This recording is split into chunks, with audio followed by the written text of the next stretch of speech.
안녕하십니까, 황 목사입니다. 오늘은 교회 등록에 관해서 함께 고민을 해보도록 하겠습니다. 질문을 해오신 분이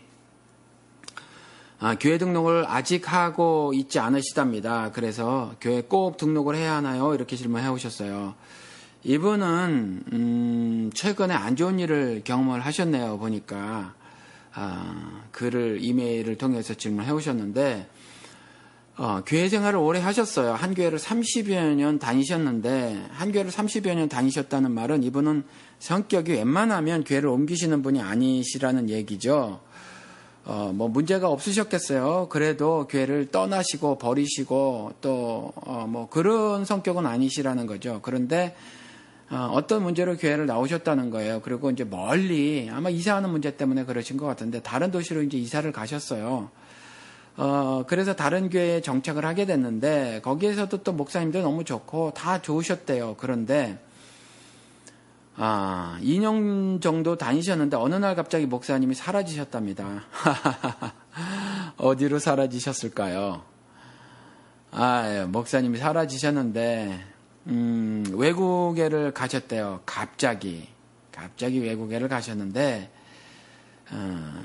어떤 일을 저지르고 나서 가셨대요. 뭐냐 하니까 목사님의 바람이 나셨고, 이게 사실인지는 모르겠지만 아마 이분은 사실이라고 믿고 계시는 거겠죠. 그리고 아마 또 사실이 밝혀졌을 수도 있고, 요즘에 뭐 이런 일들이 한둘이 아니니까. 또 바람이 난 것뿐만이 아니라 교회를 몰래 파셨대요. 그리고 다른 나라로 이민을 가버리셨다는 거예요. 충격이셨겠죠. 사실 교인분들이 이런 경험을 당하면 충격이에요. 바람이 난 것 같은 경우는 요즘에 정말 드라마도 막장 드라마가 많지 않습니까? 뭐 나중에 보니까 사랑을 하게 된 두 연이 나중에 보니까 형제였더라, 뭐 이런 것들. 아니면 뭐 자식을 버렸고 키워준 부모가 있는데 나중에 뭐 서로 자식을 가지고 다투는 일들이라든가 뭐 이런 거. 뭐 아무튼 전 드라마를 지금 거의 몇 년 동안 이렇게 보지를 못해서 무슨 드라마가 뭐가 있는지 모르겠지만, 아무튼 뉴스 같은 걸 보면 막장 드라마 이런 말들이 있으니까 막장 드라마가 꽤 많은 것 같아요. 아이들이랑 같이 앉아서 TV를 볼 수 없을 만큼의. 그래서 TV를 바보 상자라고 하잖아요. 예를 들어서 5살짜리 하고 뭐 35살 되신 분하고 TV를 같이 보면서 어떤 감정선, 35살이 느끼고 또 5살이 느끼고 하는 어떤 감정선들이 무너지고 희석돼 버리는 뭐 그런 것, 그래서 아마 바보상자라고 하는 것 같은데, 뭐 TV가 좋은 점도 많이 있어요. 유익한 점도 많이 있는데, 그래서 TV도 잘 골라서, TV 프로그램도 골라서 시청을 해야 할 것 같습니다. 뭐 사회에서도 지도층 인사라고 하는 사람들의 도덕적 타락이 뭐 정말 하루가 멀다 하고 이렇게 매일같이 벌어지는 일이 매일같이 벌어지는 지금 형국이니까, 최근에도 뭐 제주도의 최고 높으신 검사 나으리께서 베이비 오일인가 베이비 로션인가를 또 다른 목적으로 사용하셔서 그것이 CCTV에 찍히셔서 이렇게 문제가 되기도 했지 않습니까? 사회 지도층 인사라고 하는 사람들이, 그런데 이게 또 교회에도 예외가 아니더라라는 거죠. 그렇죠. 교회의 목사님들이, 그것도 존경받는 목사님들이 뭐 성범죄를 비롯한 도덕적 타락이라든가 뭐 하여튼 별의별 정말 막장 드라마를 다 쓰고 계신데, 이분이 이런 걸 경험하신 거예요. 그러니까 지금까지 30여 년 동안에 아무런 그러한 이와 같은 일들은 이분의 삶에 개입이 되지 않으셨죠. 이분과 관계가 없는 거였습니다. 뉴스에서나 나오고 드라마에서나 나오는 일이었죠. 그런데 실제로 이제 경험을 하게 되신 거예요. 그래서 방황을 하고 계시다, 이렇게 지금 말씀을 하고 계십니다. 아직도 교회 정착을 못하고 있습니다. 교회를 안 다니시는 건 아니에요. 교회를 30여 년 다니신 분이니까 아마 교회를 안 다니면 안 되는 거라고 생각을 하시는 것 같아요. 그래서 이 교회 저 교회를 방황하고 계신데, 지금 이제 어느 한 교회를 다니고 있는데 이 교회에도 썩히 마음을 담고 계시지 못한 것 같아요. 왜냐하니까 목사님의 설교가 너무 어렵고 또 졸리시답니다. 뭐 이건 목사님의 탓이다 꼭 이렇게 말씀을 드릴 수는 없어요. 요 말씀만 가지고는 이건 개인의 문제일 수도 있는데 아무튼지 이분이 뭐 어렵고 뭐 졸리고 또 자꾸 다른 생각만 나고 그러셔가지고 지금 교회에 그 마음을 담고 계시지 못한 것 같아요. 그래서 교회 등록 문제가 이분에게는 신앙생활에 굉장히 중요한 문제라고 생각을 하셔서 질문을 해오신 겁니다. 제 생각에는 이러한 상황 속에 처해져 있어서 이게 교회를 다니긴 다니는데 이게 등록을 해야 하나 말아야 하나 지금 마음을 썩기 담을 만하지 않은데 지금 다니고 있는 교회도 그럼에도 불구하고 등록 문제는 여전히 기독교인으로서 중요한 윤리 문제가 되어서 이걸 어떻게 해야 할지 고민스러운 거예요, 이분이. 그런데 사실 이러한 부분은 저한테 사실 굉장히 어려운 질문이 돼요. 저에게 하시는 질문이 방송 중에 언제 한번 말씀을 드렸지만 크게 두 가지로 나뉘어지거든요. 하나는 신학적인 질문이고 다른 하나는 윤리적인 질문이에요. 기독교 윤리. 그래서 신학적인 질문은 성경에 대한 것이 어떤 하나님 말씀에 대한 것이 이해가 잘 되지 않아서 이게 도대체 무슨 뜻입니까, 목사님?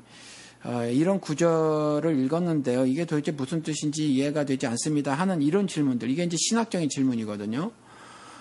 이런 것들에 대한 거는 제가 쉽게 답을 드릴 수가 있어요. 쉽게 답을 드린다는 것이 모든 것을 안다는 말씀이 아니라 제가 생각하고 있는 대로의 답을 드릴 수 있다는 거고 어떤 것도 몰라도 모른다는 답을 드릴 수가 있어서 그리 어렵지 않다라는 거죠. 그런데 이런 윤리적인 질문들은 어떤 것들은 그래도 성경에 분명하게 쓰여져 있는 것 같은 경우는 그것을 근거로 해서 말씀을 드릴 수가 있는데 그렇지 않은 윤리 부분은요. 물론 성경에서 힌트를 얻지만 사실은 그게 그렇게 쉬운 문제는 아니라는 거죠. 교회 등록 문제는 그 성경에 언급이 되어 있지를 않아요. 그러니까 제가 답변을 드리기가 사실은 굉장히 어렵다라는 거죠.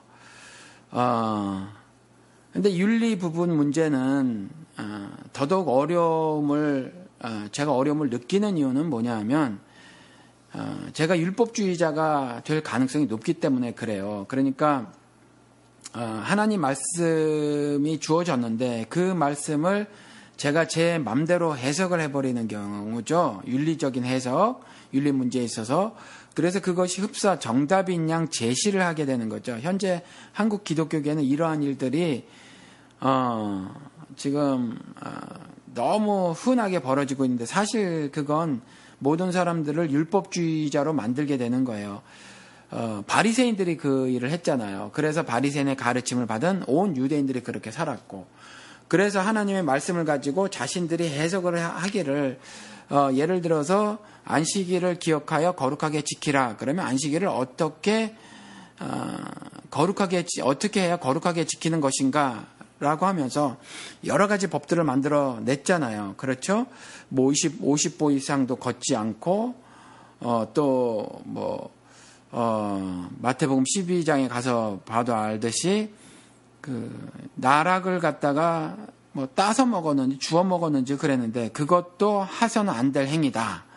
뭐 아마 추수행위로 여겼던 것 같아요. 그렇죠?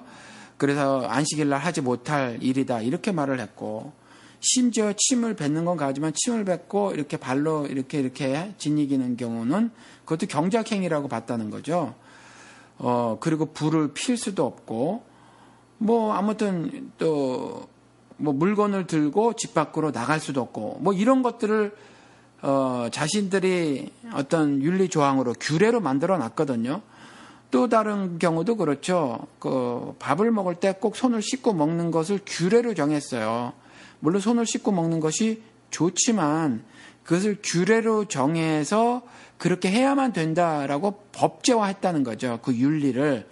그래서 그렇게 살았어요. 그런데 그런 모든 것들을 그리스도께서는 하나님을 반역하는 불법적인 것이다라고 말씀을 해놓고 계시단 말이죠. 그러니까 그렇게 해서는 안 되는 거거든요. 그러니까 예를 들어서 교회 등록에 관한 부분도 제가 교회 등록을 해야 됩니다. 그것이 당연히 교회를 다니는 신자로서 당연한 의무죠. 라고 그냥 말씀을 드리면 이건 제가 율법주의에 스스로 빠지는 거고 율법주의자로 만들어버리는 일이 되어서 이런 질문이 저에게는 굉장히 어려운 질문이다라는 겁니다. 그렇다고 해서 교회 등록을 하고 하지 마세요라고 답을 드리는 것도 그것도 올바른 대답이 될 수는 없다라는 거죠. 그래서 이러한 부분들은 사실은 그 기독교 윤리관을 각각 세우심에 있어서 성경을 읽으시고 내가 어떻게 해야 하는가를 스스로 정립을 해야 합니다. 좀 더 정확한 답은 뭐냐면 사실은 이것도 정확한 답이라고 제가 말씀을 드렸는데 정확한 답은 아니고요. 정답이라는 거는 분명하게 있죠. 근데 정답은 아니고 여러 가지 해답은 여러 가지가 있을 수가 있어요. 정답은 하나지만 근데 여러 가지 해답 중에 하나 정도 그렇게 될 수가 있을 것 같습니다. 사실은 교회에 등록을 하는가 등록을 하지 않는가 부분은 이것을 기초로 생각을 하셔야 할 것 같아요. 그러니까 제가 올바른 신앙생활을 하고 있는 것인가 아닌가, 그러니까 하나님을 섬기는 것에 내가 마음을 다하고 뜻을 다하고 정성을 다하고 목숨까지도 다해서 나는 내 삶을 영위하고 있는가가 기준이 되어서 생각을 하시면 등록을 하든지 안 하든지가 사실은 큰 문제가 되어지지는 않는 것 같아요. 그럼에도 불구하고 제가 이제 조금 더 자세하게 좀 설명을 해서 말씀을 드리면, 저는 교회에 등록을 하는 것이 더 좋다, 아니면 그것이 더 원칙적이지 않을까라는 생각을 하고 삽니다. 왜냐하면 교회는 조직체죠, 지금. 그런데 성경에는 유기체라고 돼 있어요. 겉으로 드러나는 모습은 목사가 어떤 위치가 있죠. 목사로서 교회라는 조직 안에서의 위치가 있고, 그 다음에 장로, 그 밖에 다른 직분들이 있다는 거죠. 눈에 보이는. 그리고 또 교회에 여러 가지 작은 조직들이 있어요. 그렇죠. 당회라든가 뭐 안수집사회, 침례교회 같은 경우는 그런 것들도 있고, 각 구역도 있고 뭐 그렇거든요. 이런 조직이라는 거죠. 겉으로 드러나는 어떤 조직체. 그런데 성경에서는 그리스도가 머리 되시고 또 거듭난 사람들이 지체가 되는 그런 유기체로 설명을 하고 있다라는 거죠. 유기체로 설명을 하고 있으면서 겉으로 드러나는 모습은 조직체다라고 그 말씀에서 또 말을 해놓고 있는 것이 뭐냐면 손과 발이 각각 역할이 있다라는 거죠. 그래서 그 역할을 말씀하시는 것은 이제 겉으로 드러나는 모습이 유기체이기도 하지만 조직체인데 그 유기체의 성격을 담은 것이다. 이렇게 말을 해놓고 있다는 거죠. 그래서 교회는 유기체이지만 겉으로 드러나는 모습은 조직체고 그 조직체는 유기체의 성격을 담은 것이어야 한다. 이렇게 말씀을 해놓고 있죠. 그러니까 뗄래야 뗄 수 없는 관계죠. 그리스도가 머리 되시고 거듭난 사람들이 지체가 되는, 그러니까 유니버설 철치라는 거죠. 우주적 교회의 개념을 담고 있다라는 거예요. 그러니까 그 우주적 교회의 개념을 담고 있는 그대로 담아야만 하는 것이 지역교회고, 그 지역교회로 나타난 조직체의 모습으로 나타난 그 지역교회는 철저하고 완전하게 그리스도가 머리 되시고 또 성도들이 지체가 된 유기체의 모습을 드러내야만 한다라는 거죠. 그래서 그러한 유기체로서의 교회의 모습을 드러내지 않는 교회는 그냥 종교단체예요. 종교단체. 그래서 그 계시록 2장 3장에서 나온 교회 중에서 4대 교회나 또 라오디게 교회 같은 경우는 그냥 종교단체여서 살았다 하는 이름을 가져서나 죽은 교회였고, 또 그리스도께서 이 입에서 내칠 교회다 이렇게 해놓고 있거든요. 그런 교회들은 그냥 종교단체죠. 그런데 이와 같이 유기체의 그리스도가 머리 되시고 신자들이, 성도들이 지체가 된 유기체의 모습을 철저하고도 완전하게 드러내는 조직체로서의 교회, 지역교회는 당연히 등록을 해야 되는 것이 맞지 않은가라는 생각이죠. 왜냐하면 침례라는 것이, 세례는 맞지 않아요. 침례는 물을 뿌리는 건데 침례를 통해서는 그리스도의 죽음과 부활의 연합됨을 반드시 그것을 드러내야 하는 거거든요. 근데 세례, 물 뿌리는 것으로는 죽음, 사망을 상징해낼 수 없어요. 그래서 몸이 완전히 물에 잠기는 것, 그리고 거기에서 잠기면 이제 죽는 거죠. 그리고 물에서 다시 나오는 부활, 그것을 상징하기 때문에 침례가 맞습니다. 세례는 옳지 않아요. 그런데 이와 같이 우리가 침례를 하면서 무슨 신앙 고백을 하는 거냐면 그리스도의 죽음과 부활에 내가 연합되었습니다. 라는 감사와 기쁨의 고백을 하는 것이 침례거든요. 그러니까 나는 이제 그리스도의 교회의 한 지체가 되었다. 우주적 교회에. 그렇죠. 유기체 교회의 한 지체가 되었다라는 기쁨의 고백이 침례라는 거죠. 그러니까 이제 우주적 교회의 한 일원이 되었다. 등록된 법적 하나님 법적으로 생명책에 기록된 그 생명책에 등록된 하나님의 백성이다라는 의미거든요. 그것이 침례가 성도라고 스스로 고백할 때는 그런 의미가 있다라는 거죠. 그러니까 그것이 조직체로 드러났을 땐 교회에서 이제 등록을 하는 거거든요. 그것이 교회 등록을 하는 거예요. 그런 성격을 담은 것이. 그러니까 원론적으로는 제가 성경을 읽고 기독교인으로서 윤리를 세운 것은 교회를 등록하는 것이 원칙이다라는 생각을 저는 개인적으로 갖고 있어요. 그런데 그렇지 않다고 하더라도 교회 등록을 하고 있지 않다고 하더라도 자신이 거듭난 사람이라면 사실 하나님의 생명책에는 등록이 되어 있는 사람이어서 신앙생활하는 것은 크게 다르지 않을 수 있어서 이건 개인의 윤리라는 거죠. 그러니까 등록을 하든지 안 하든지는 크게 문제가 되지는 않지만 그래도 교회를 등록을 하면 아무래도 교회 마음을 담게 되고요. 그래서 교회를 등록을 하시는 것을 사실은 저는 권하는 바입니다. 교회 등록이 사실은 지금까지 보면 80년대까지는 교회가 수적으로 부흥이 아직 덜 되어서 너도 나도 교회 등록을 막 하게 했죠. 그렇죠? 새로운 교인이 오게 되면, 새로 방문하게 되면 방문자 카드라는 걸 쓰게 되고, 그러면 바로 거기 이름과 전화번호, 주소 등을 쓰면 그냥 저절로 교회 등록이 되고 뭐 그랬었어요. 그리고 또 어느 교회 같은 경우는 목사님과 사진 한 장 찍게 되고, 그리고 교회 어느 벽보 같은 데 이렇게 붙여놓고 새 교인으로 등록한 것처럼 이렇게 해놓고, 그러니까 등록 절차가 매우 간편했고요. 사실은 그러면서 제가 조금 전에 말씀드렸던 어떤 신앙 고백 같은 것들이 전혀 이루어지지 않은 상태여서 사실은 교회 등록이 매우 형식적이었다. 전혀 신앙적이거나 성경적이지 않았다라는 거죠. 그냥 단순히 교회의 수적 부흥을 위한 어떤 야가 빠진 어떤 종교 상품이었다라는 거죠. 사실 이 교회 등록도.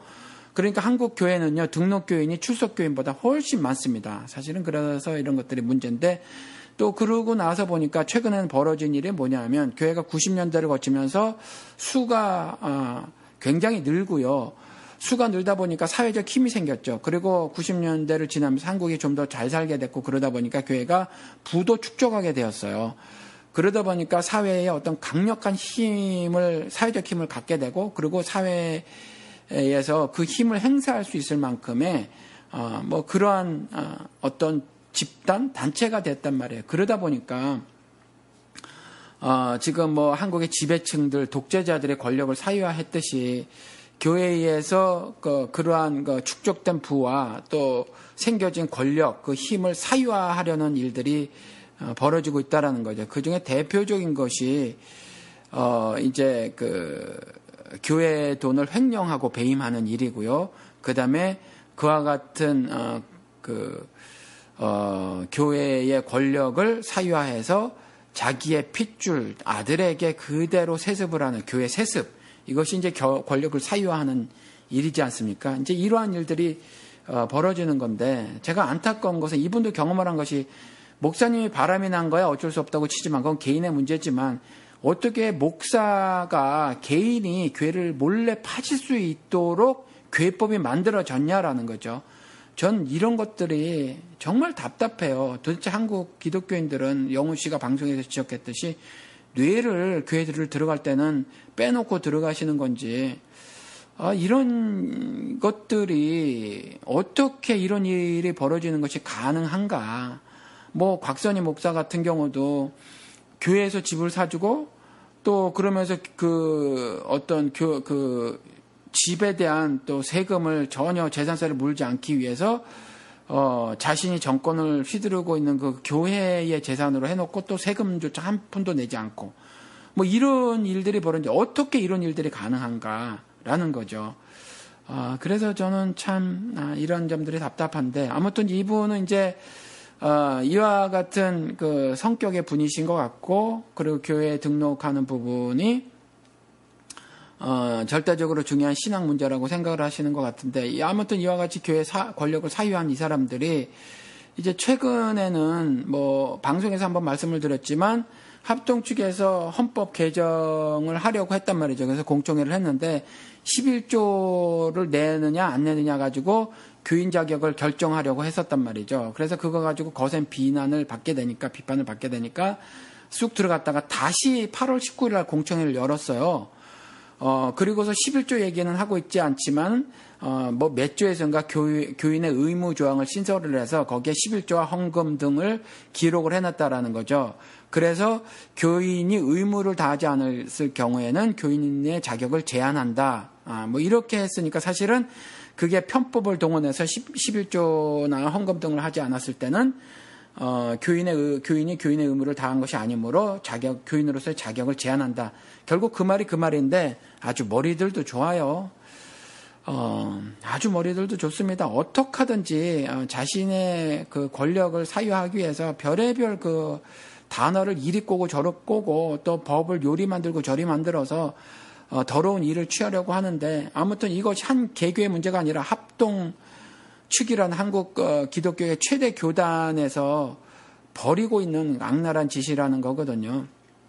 딱 한 가지 목적에 권력을 사유하겠다는 거죠. 왜냐하면 권력을 사유하는 것에 반대하는 사람들이 있잖아요. 그러니까 그런 사람들을 자격을 제한을 하겠다는 거죠. 그러니까 자격을 제한을 하겠다는 건 뭐냐면 이분의 질문이 이제 등록 부분인데 등록교인이 되지 않으면 이제 이미 등록교인이 됐다고 하더라도 이와 같이 교인의 의무를 충실히 하지 않았을 때는 그 등록을 취소해버리겠다. 자격을 제한해버리겠다라는 거잖아요. 그러면 어떤 일이 벌어지냐면 그 교회의 일에 대해서 발언을 할 권리나 투표를 할 권리가 사라지게 되는 거죠. 그렇죠?